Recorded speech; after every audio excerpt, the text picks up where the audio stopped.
আমি এখানে এসে জানতে পারলাম এখানে সবাই কালবে জিকিরের কথা বলছে, অথচ সমাজে প্রচলিত মুখে জিকির।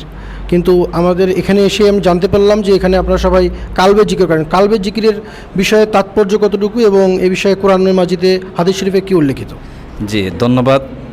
আসলে আপনি অত্যন্ত গুরুত্বপূর্ণ প্রশ্ন করেছেন এই কালবের জিকির সম্বন্ধে। এই কালবের জিকির সম্বন্ধে কোরআনুল কারিমে আছে, আল্লাহ রাব্বুল আলামিন বলতেছে যে ফাওয়াইলুল লিল কাসিয়াতি কুলুবুহুম যিকরিল্লাহ উলাইকা ফি দালালিল মুবিন। মহান রাব্বুল আলামিন বলতেছে যার কালবে আল্লাহর জিকির জানে সে প্রকাশ্য গোমরা বিপদগামী।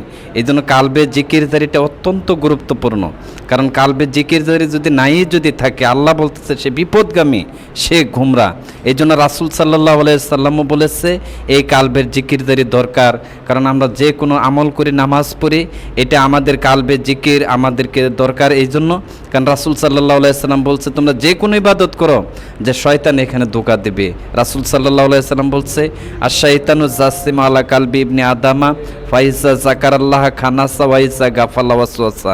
যখন তোমাদের কালবে আল্লাহর জিকিরজারি হয় তখন শয়তান তীরের মতো ভাগিয়া যায়, আর যখন আল্লাহর জিকিরজারি থেকে গাফেল থাকে শয়তানে বসে বসে কুমন্ত্রণা ওয়াসওয়াসা দেয়। এই জন্য আমাদেরকে পরিশুদ্ধভাবে ইবাদত করতে হলে আমাদের মুখে না, কালবে জিকিরজারি দরকার। আর এই কালবে জিকিরজারি নবী রাসূলগণ দিয়েছিলেন।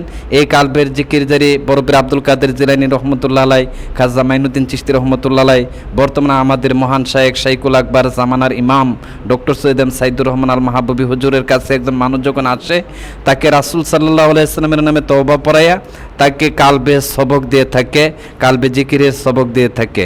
এই জিকিরের মাধ্যমে মানুষ পরিশুদ্ধ হইতে পারে এবং শয়তানের ওয়াসওয়াসা থেকে বিতাড়িত, ওয়াসওয়াসা থেকে মুক্ত হয়ে তারা একাগ্রতার সাথে নামাজ আদায় করতে পারে এবং মানুষ ঈমান নিয়ে কবরে যাইতে পারে।